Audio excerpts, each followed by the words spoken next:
चला तर मग आज बनवूया एक वेगळ्या पद्धतीने मुगाची भाजी। याला मुगाचं मेदगं असेही म्हणतात। तर मुगाची भाजी किंवा मेदगं बनवण्यासाठी मी इथे 1 वाटी अख्खे मूग घेतलेले आहे। त्यानंतर गॅसवर त्याला व्यवस्थित 4 ते 5 मिनिटं मंद आचेवर मी भाजून घेतलेले आहे। मंद आचेवरच आपण मूग व्यवस्थित भाजून घ्यायचे आहे।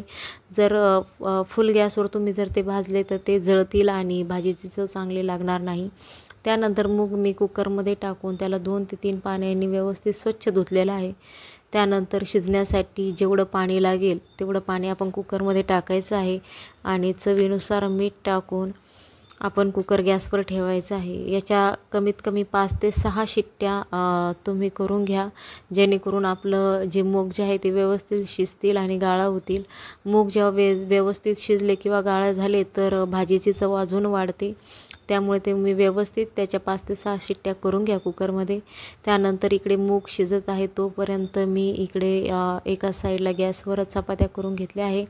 त्यानंतर मूग शिजल्यानंतर मी कढईमध्ये टाकलेलं आहे तेल।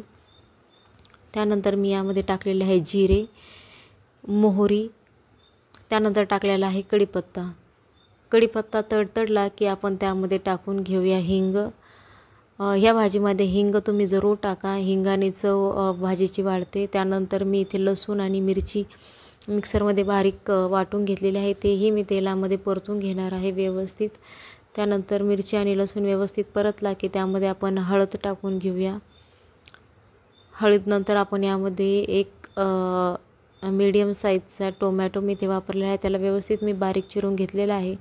त्यानंतर तेलामध्ये टोमॅटो व्यवस्थित फ्राय झाला की आपले जे शिजलेले जे मूग आहेत ते आपण यामध्ये टाकून घेऊया।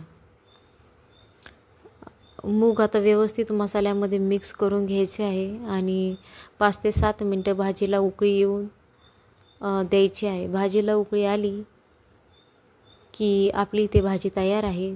आपण याच्यामध्ये चवीनुसार मीठ टाकूया। आपण मुगाला शिजण्यामध्ये पण आपण मीठ घातलं होतं, त्यामुळे इथे चवीनुसार थोडंसं मीठ टाकायचं आहे। त्यानंतर आता भाजीला उकळी आलेली आहे, आपली इथे भाजी तयार झालेली आहे।